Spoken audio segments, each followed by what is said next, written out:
churches on lockdown, rationing, UFOs. What's a Christian to do about all of this? Let's talk about it on Steve Brown, etc. He's an old white guy, an author, broadcaster, and seminary professor who's sick of religion. And he's brought friends. Please welcome Steve Brown, etc. And we are so glad that you're with us. I'm Steve, the aforementioned old white guy. Matthew Porter is with us. Last week, Matthew lost 2 pounds. He trimmed his eyebrows. Yeah, that's really cool. Gross. And Jinx, I think it's Jinx, but I'm not sure, is working hard in his little glass booth. Jinx, how's the quarantine life going for you? Well, I'm a prepper, so I haven't really felt the impact at all. Who's laughing now? I've still got 4 packs of toilet paper from last year. He looks like he got a haircut, but he didn't. It's all behind him, and we'll talk about that later. See it. I told him, "What did you do?" And he said, "I got a haircut because you told me to." And I said, "Well, put it back. I like the ponytail better." Our video director, John Myers, is in his tech bunker. John wore his lacy masquerade ball mask to the store, and suddenly everybody's a mask critic. Makes to feel pretty. And Dr. George Bingham is the president of Key Life. He's here. George reminds you that paper money can be loaded with filthy germs. So feel free to mail all of that germy cash to Key Life. And we will launder it for you. And wear gloves when we do it, but we'll put it to good use. Squeeze every dime for a glorious purpose. Cathy Wyatt is the soft feminine side of the program. Despite the pandemic, she bakes, she serves, she works. She's the queen of quarantine. And Zach's not with us. He died of the virus. Oh, stop. And we will have a memorial service in a while. Shame on you. No, listen, that's not funny, is it? No, it's not funny at all. That's not politically correct at all. He has 6 children. Listen, it's kind of like whistling through a graveyard. If you don't laugh, I mean, we're not going to make it through this. Okay, I have a question. I need to know before we get going here, okay? Everybody, Central Florida, where we are, has begun very slowly the process of releasing the quarantined. There's certain places you can go, and there's a lot of restrictions and all that kind of stuff. So this week, barbershops and beauty parlors and all that kind of stuff are open. May I see of hands? Because I know about women. I got my appointment today. Hair, hands, feet, everything. I want to know, guys, how many of you have made an appointment or have already been to a barbershop or wherever it is you go? Can't you tell? Not yet. Do I look like I need hair? I did it this morning. Even you did it today. But I had to wait until my barber got out of jail. He opened last week, and the police closed him down. He said, "Steve, if they'll let me out of jail, I'll cut your hair next week." Now, it doesn't take a long time to cut. I was going to say, what's that, 5 minutes? Well, I was beginning to look like Jinx in the back, and my wife gave me a rubber band and said, either let me cut it or get your barber to cut it or put it in a ponytail. So this morning, I went to my barber shop. They didn't wear masks. They didn't take one at a time. They didn't practice social distancing, and I'm probably going to die, but I will look good in my casket. Wow. I think you should grow it out in the back and do kind of a Benjamin Franklin thing. Yeah, that's true. I hadn't thought about Franklin. Bring that look back. Yeah. But none of the rest of you. Old white guy in the front. It's all about none of the rest of you, huh? John Myers, no. Matthew, no. Well, Jinx, you don't do it anyway. Marcia cuts my hair like George, twice a no. year. No. George, no either, huh? Wow. Okay. Well, that answered that question. Men are not quite as vain as women. I did get a girly thing. Get in line to have your We're just leaving the appointments open for y'all. Given that I was the first one to do that, that says something about me that probably in some circles is kind of did make an appointment for a pedicure. In other circles, probably not. What, George?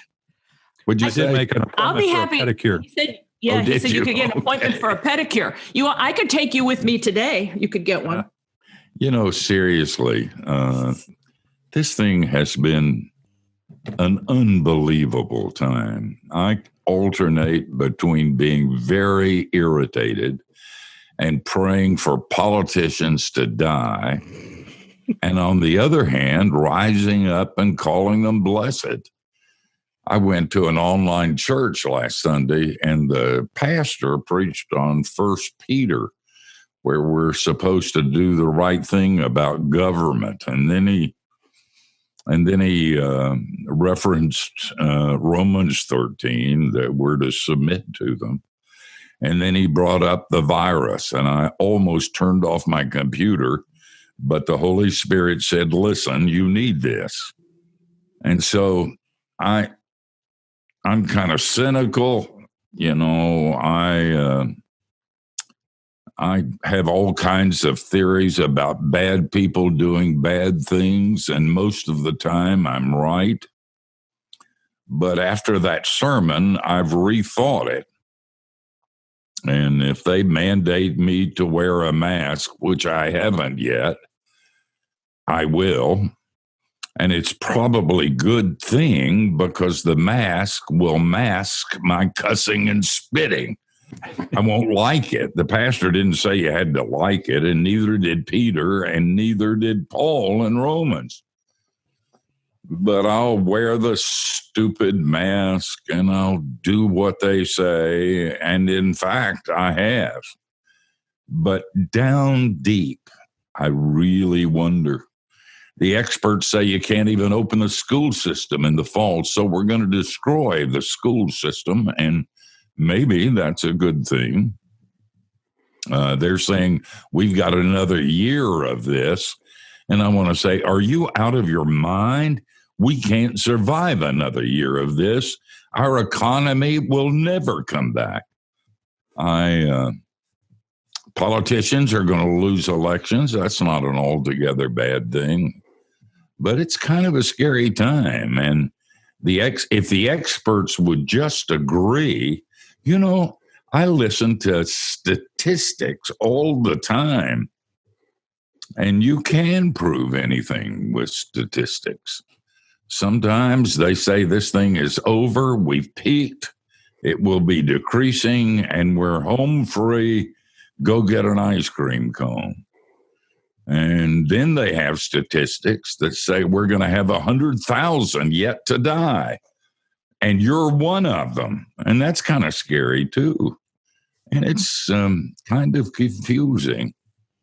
I'm rarely lost, but sometimes I am puzzled. And I wish I could speak from Sinai and say what to do. But we're at home. We're obeying the government. We're doing what they say. And in our heart, or at least in my heart of hearts, I think they're all twits. But it is what it is. Steve, what's that phrase about, obedience or submission? It's not real obedience until you don't want to do it. You can comply, but it doesn't really count. Hey, I feel better about this thing. See, there you go. A lot better about it. So maybe I'm a godly person, more godly than I thought. I do think that time is going to tell some things. The models that started out, with a lot more were going to die than we thought, turned out to be wrong. And then they were wrong again. And then they were wrong again. And Fossey testified this morning to the Senate. And he says we're going to have a recurrence and it's going to be really horrible. And I think he's a good guy. He's an expert, but he's sure been wrong a lot. And I want to say, why should I believe you now when you were wrong in your other predictions? But, my doctorate is phony. I'm not even a nurse. I don't know a thing about viruses. I'm not going to keep quiet, but it is kind of puzzling and kind of irritating. George, are you wearing a mask? Well, not regularly, at the moment. Everywhere you go? It's his real face now. Yeah. No, believe it or not, this is my real face. I mostly don't go any place much where there are people. I do have one in my pocket just in case, but only like most recently has been the grocery store. And yes, I did. Well, I'll ask the rest of you when we get back. I've got to cough and take my temperature. And assuming that the cough is not the wrong kind of cough and can be attributed to my pipe, and I don't have a temperature, then like Jesus, we'll all be back on the other side of the break. Don't go anyplace.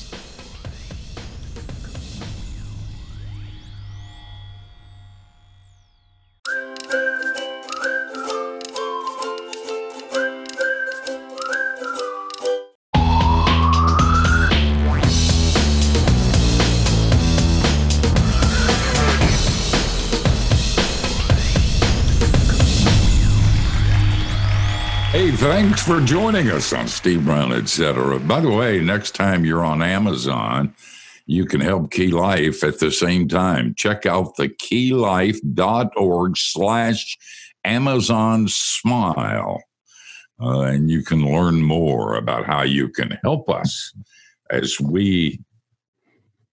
Listen, this isn't all we do. We help people. But sometimes you just sit around and you talk, and that's not always helpful. Mm-hmm. Listen, I asked George if he wore his mic. His mask. He's doing pretty good with it when he goes anywhere, but he's staying home. Jinx, what are you doing? Yeah, I don't wear the mask. I think that they do more harm than good, personally. But when I'm not fishing, doing anything, I wear the fishing mask to keep the mosquitoes out of my face. But no, I don't wear the mask that comes up. Yeah, it's kind of like this hood, but you just I've seen that. Yeah, it's real good. I also do that when I'm robbing banks. But no, other than that, no mask for me. I'm not a mask guy. I'm not either, but social pressure sometimes gets to you. Oh no, they stay away. I'm going to go in a place where everybody's going to look at me funny down their noses. At how could I kill people like that? Have I no compassion? I put it on, but I make a point of coughing often, and they scatter, so it balances out in the long run. Matthew, you being obedient? I am. I don't want to get punished, but it's not from the government. It's from the wife.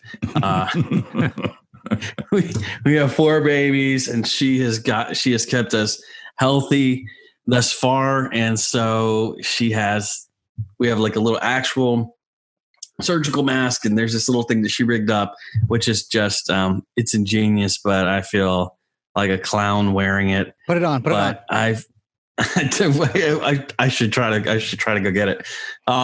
So in deference to her, because it matters to her when I go out, which is to say to Home Depot, I will put it on. And I have been to the hardware store more times in the last 2 months than probably the last 2 years previous. That's where your new voting precinct is going to be, is the nearest Home Depot.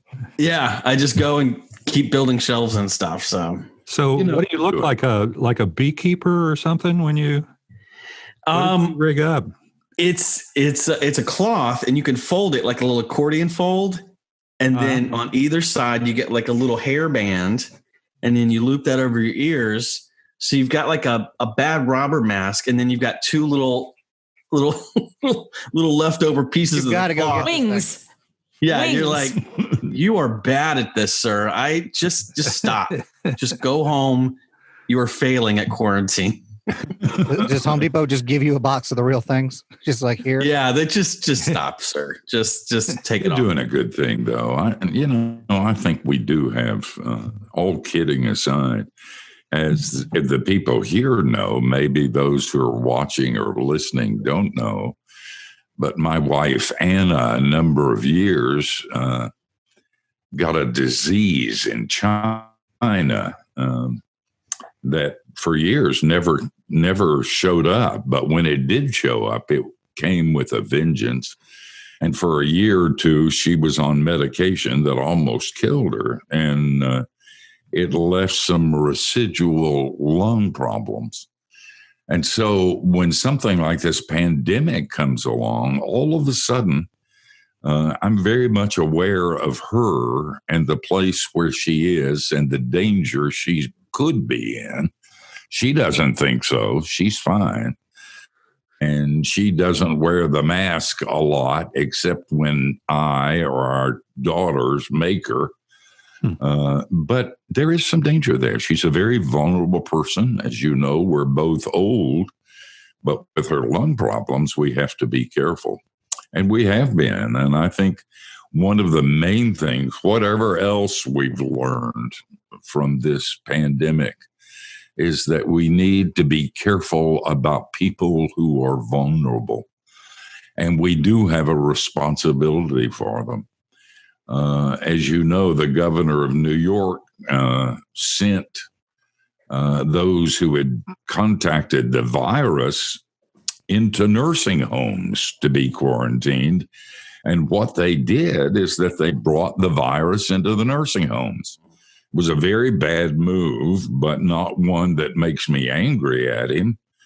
I mean, who knows what's right? We start being hit with this thing from WHO, and we start listening to the reports from other countries and the people who are dying in agony, and all of a sudden there's panic. And so I grant Trump what he's done. I think he's done very well. And I think Fauci's been a major asset. And the lady doctor, I'm in love with her. I think she's dynamite. And she said yesterday that the deaths had been overestimated by 25%. Nobody knows. And there aren't bad guys in this. There are bad guys and those who make it into politics and see it as a crisis to be used to get votes and power and money and leverage. That's bad. That's evil. But by and large, most of the people involved in this, it's not a gotcha kind of thing. I mean, who knew? We're all doing the best we can, and all of a sudden they got this thing in their lap, and they really do care about doing it right. It wasn't that the governor of New York said, I'm going to kill a lot of old people because they don't pay very many taxes. He really thought he was doing the right thing, and who knew? It was the wrong thing. And he's not in my political party, and I am tempted to say you can't trust those guys, but I'm not, because I like him, as a matter of fact, and I think he's doing the best he can. Cathy, you're the sanitizer around here. Man, you've taken all of this seriously. Well, we there are certain things that we can't do there. I mean, this program, for one, because it puts 5 people around a table in a fairly small room. So hence we do it by Zoom. We have a Monday morning meeting that we typically would do in our conference room. And so we do that by Zoom. But when one person goes into the studio, like you or like Matthew or like Zach or whatever, to record, and then you have one person in the recording room, if both of those individuals are comfortable with that, which they have been, we've gone ahead and done that. But it does require, with, people going in and out, different people going in and out at different times, it requires to make sure that that place is clean. And you can make fun of it all you want. Thank you. But we're going to keep doing it. I'm not making. Yes, you did. You did. You made fun every week. To pay me back. But that's Last okay. time I was in the studio, you didn't sanitize it. It's because you ran in there before I could get in there. Your fault if you get this thing. Guys, when we come back, we're going to talk about how they're persecuting Christians by not letting us worship together the way the scripture clearly teaches we all do, or not. You don't want to miss this next segment. We're coming back.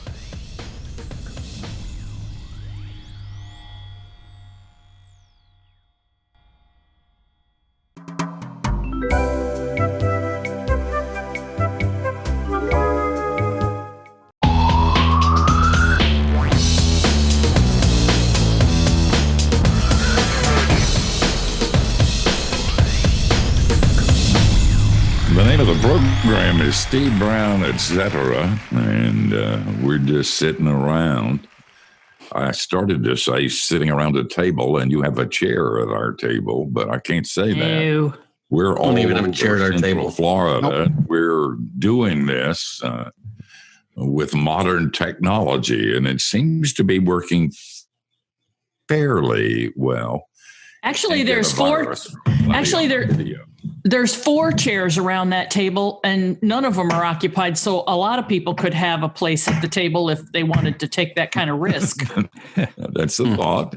So there's plenty of room for you if you want to be a part of that. Before the break, I brought up the idea from a number of Christians that Christians are being persecuted. We know that at least one hairdresser was persecuted, the lady in Texas who was charged with violating an executive order and opening her salon. And then she was reprimanded by the judge in his arrogance. And she replied that what she had done was feed her children, and she was not going to apologize for that. I like that. I wanted to rise up and call her blessed. But then on the sewer, which is social media, they said she was not compassionate. People will die because of what she did. Who does she think she is? So next time, lady, let your children starve and close your dumb shop. And that gives you an idea of the division that's going on. But when you move into church, and those of you who are pagans or not believers don't know this, but you don't know nothing about fighting. I mean, we're a mean bunch if you stir us up. And if we do it for God, oh my, if you can stand for God, even if you're thrown in jail or executed, it's a cool thing because you did it for God. It doesn't matter who gets hurt. It doesn't matter what happens. I did it for God. So there. So you got a lot of churches who are saying that the government has it in for us. They've been trying to kill off Christians for a very long time, and now they found a weapon that will work.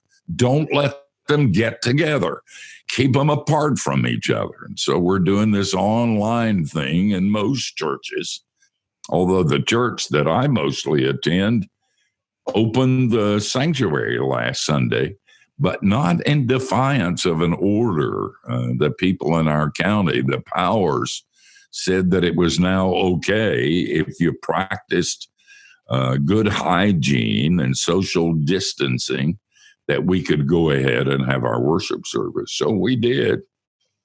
But two some are of them. very angry at the government. What do you think? Are we being persecuted? And is this what it feels like? I mean, will we be able to have ice cream while we go to church? Is that persecution? You guys chime in on this. It seems like that it may not be something, overly conspiratorial or something that they really planned. But, it's not surprising that they don't consider it essential. And maybe kind of take the opportunity to say, well, that's one place that we can, wield our power and kind of, let them know that we're in charge and we don't think they necessarily matter that much. Does that make you angry? It's almost like it's not surprising. So it's hard to, get new anger at something that you kind of already expected. Yeah. We are in a minority, and we haven't always been that way, and we keep acting like we're still a majority. Francis Schaeffer said years ago that we were moving into a post-Christian culture in America. I thought at the time he was wrong, but I think he made a very good point. And I think there are many places where we're considered irrelevant, unimportant, while the pot shop down the street is considered essential. And the abortion clinic is considered essential, but not the church. I don't think there's a conspiracy. I just think that's the way things are. And with you, I'm not very surprised. But it still bothers me some when I think about it. And I'm not certain that it's just the Christians being targeted. I mean, globally, this has been one heck of a social experiment to see how much control and how quickly that control can be gathered, and also how long it lasts. But I think you can see that at least here in America, we're about tired of it. And as soon as the stuff I've been involved in, as soon as these things have been opened back up, they're to capacity. People are out. They're over it. And there are some places where mass rebellion is beginning to take place, and that's growing. You can't do this forever. Well, the Constitution, and that has nothing to do with being Christian. It just has to do with being human, and especially American. There's certain freedoms that are built into our system. And many of those have been taken away. Maybe it's time that we said something about that. Absolutely. Whatever, we'll continue with this conversation on the other side of the break. We're going to get some ice cream and rest and come back.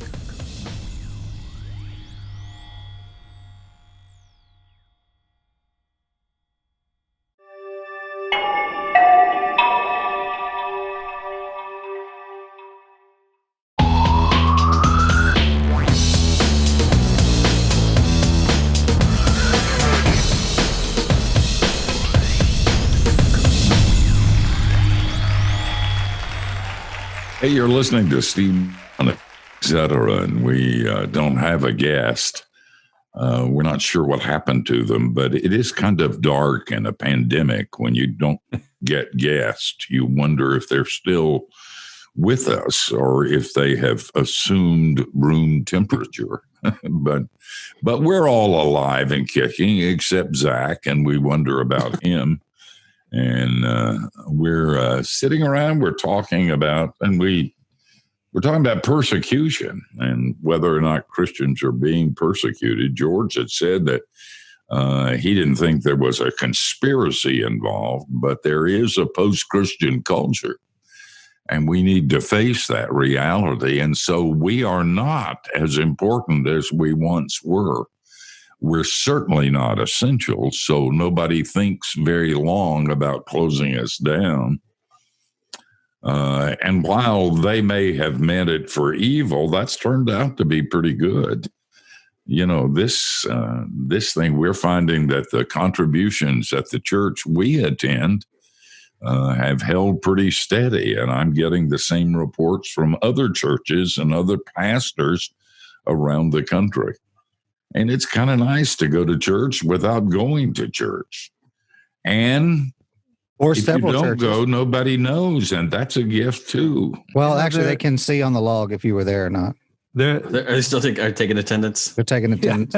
No, more I don't so sign now. in. You can do it without signing in. Or you can give up. Steve has got this figured out. I tell them I'm Mickey Mouse, and they'll let you in with that. I thought Steve would just sign in and then go swimming. Yeah. Just set, like when you have to do the DMV class, you have to stay in at 2 hours or whatever. You just log in and get another computer and go back to work. Oh, have you ever gone to one of those in person? Oh, two. That's the reason I didn't speed for years. I got caught 4 times in 1 year. You must have been hanging out with Pete Allenson too much. Oh, awful. It was the worst experience of my entire life. Matthew, Yes, why sir. don't you sign in on this subject? Are we being persecuted? I would ask the church in China if we're being persecuted. Yeah. I think I don't know. I don't know the intent. I think there's still a long way to go before we are truly, truly tested, and we have to make a decision one way or the other. I think overall, though, culturally, what you're saying about a post-Christian society, I think there's a gravitational pull away from the way things used to be, towards Christian morality being the norm or just assumed. I see it all the time in just the entertainment that we watch with the kids. There's, this message injected or this lifestyle being overtly normalized. Has nothing to do with the kids' stuff. Doesn't even belong there. But it's like, well, you can get upset about it, or you realize this is our culture and we have to love the people in the culture and the people who make the culture. And we can get upset, or we can just stay in the fight and stay involved. And remember, the fight is not with the people. It's on a much larger scale. So, but we're seeing some crazy changes. Yeah. You're seeing I also really I'd like to throw in too that, if we could just delete all the people that have an opinion, but no motivation, it wouldn't be near as bad as it looks. These people rant for, 3 paragraphs and they're not going to get off the couch, but they're going to let you know that's wrong. And there's a lot I could of fix that it if I could going just get off this couch. Cathy, you were at church last Sunday, weren't you? I was. Did you run lights? Were you nervous? No, they did. They really had thought it through well. They did 2 services. They put a significant time between the 2 of them so that they could get in and, wipe stuff down. They roped off between each row. We have, at our particular church, we have pews. So they roped in between. So they were seating people. So there was a row, and then there was a blank row, and then another row. And they had pretty significantly stressed that, if you're at all uncomfortable, please don't come. We're going to do these 2 services, one at 9 and one at 11, but we're still going to do the one online at 10 for those that aren't comfortable with coming out yet. So there were like a whopping maybe 45 people in the congregation for the first one. And they dismissed them row by row. And then for the second one, there was probably about 85 or 90. So I think everybody probably thought that, this was a good way to start. Most people were wearing masks. All the officers that were helping to seat people and everything were wearing masks. They didn't pass the communion plates, the offering plates. They had boxes and, that kind of thing. So, and like, people congregated in the cafe that was closed. There was no nursery, no kids stuff and everything. So, I don't know. I don't know. You? No, everybody was very, very responsible and stayed away. They, like I said, they were dismissed by rows from the back moving forward, and people just went out and stayed, a good distance from people and just kind of waved at them or made like they were trying air to hugs. hug them, but weren't. Yeah. So, I guess, everybody has to decide when they're going to do it. They just have to be prepared to be really careful, because I don't think you can wait until it's okay for 900 people to be in a room and sitting squashed up against each other, or you'll be waiting who knows how long. Till Jesus comes. Yeah, You exactly. were going to say something. Yeah, the state has limited to 25% capacity. Is that the head count? Yeah, and at our particular church, the maximum allowed by the fire code is 992, and so they weren't even remotely looking for 25% of that at all. So 44 and 85 was not a problem. Looks like the congregation on Sunday on Super Bowl Sunday night. You guys are still having church. Okay. Yeah, right. 8 people. I've been helping a few churches with their online services, and there's several of them that aren't opening back up because their quarter capacity would be 4 people. Yeah. By the time because they have to factor in the band too. So by the time they factored in the people involved in worship, they could have a congregation of 4. That's true. So that's true. Yeah. They're going to wait till 50%, and then they can have 8. But, I have on a couple of occasions for those online services have been the one who gave the sermon. And that's kind of a strange feeling. It's not very difficult for me because I sit in front of a microphone with nobody there a lot. But there was something looking out over the sanctuary and seeing it empty. I felt like a kid again, a young pastor, when I used to go late at night on Saturday night into the sanctuary to practice the sermon until the janitor showed. And I decided I'm going to do that at home from now on. Guys, we're gonna take another break. We're going to get a recipe from Catherine on the other side of the break. And something that you can bake during the pandemic. On my fishing trip. I think it's Chinese dessert, isn't it, Cathy? No, not at all. What do Chinese have for dessert? And listen, I'm going to... Ice cream, yeah, that's all they ever have. Instead of offering my recipe, I'm going to eat whatever it is she cooks. And that's a very wise thing to do. Guys, join us. We're going to come back in a little bit.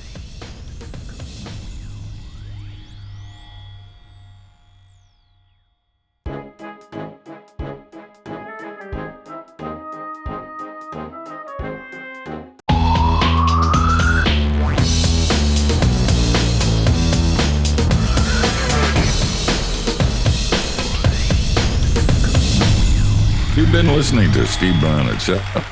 For most of the last hour. We've just been goofing off and talking, and we would appreciate your comments on what's been said on this video and audio broadcast. I promised you, and I shall deliver by asking Cathy to give us a particular recipe for a pandemic.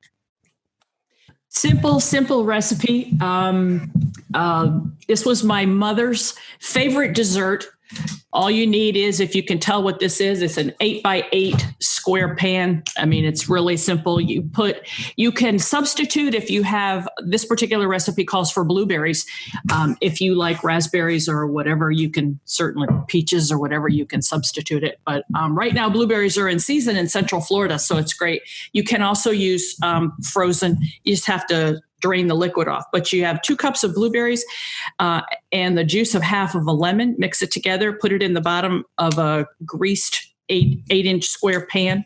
And then in a bowl, you mix 3 tablespoons of melted butter, 3/4 of a cup of sugar, a half a cup of milk, a cup of flour, a teaspoon of baking powder, 1/4 of a teaspoon of salt. Mix that all together, and it makes a very, very thick batter that you spread over the top of the blueberries. And then you mix a cup of sugar, and the secret ingredient, a tablespoon of cornstarch, and 1/4 of a teaspoon of salt. Mix that together and put it all over the top of the batter. And then, yes, I'm not lying, pour 1 cup of boiling water over the top of the whole thing. Now, I don't know how it happens, but the water goes down through the sugar, which is mixed with the cornstarch, through the batter, down into the bottom, and makes this wonderful gooey blueberry thing on the bottom with this wonderful cake on the top that has this wonderful crunchy sugar crust. You bake it at 350 for 45 to 50 minutes, depending on how close your oven is to 350. The top gets really golden brown. It's good either warm or cold. If, however, you serve it warm, you must have vanilla ice cream to put on the top of it. Oh. My mother's all-time favorite thing. And it's so the underneath part is so gooey that the name of it is just blueberry batter cake. And she always called it blueberry goo because it's just got that gooey stuff underneath. Steve, you liked it. In the comments. You liked it because you like blueberries. Sounds Chinese. I know what I'm going to do as soon as I've never cooked anything in my life, but that sounds doable. I'll make you one. If it's not, I'll make you another one. Guys, we're out of here. We're going to come back next week, same time, same place. And it's our fond hope that you'll join us then. And between now and then, don't do anything we wouldn't. And that gives you a wide, wide berth.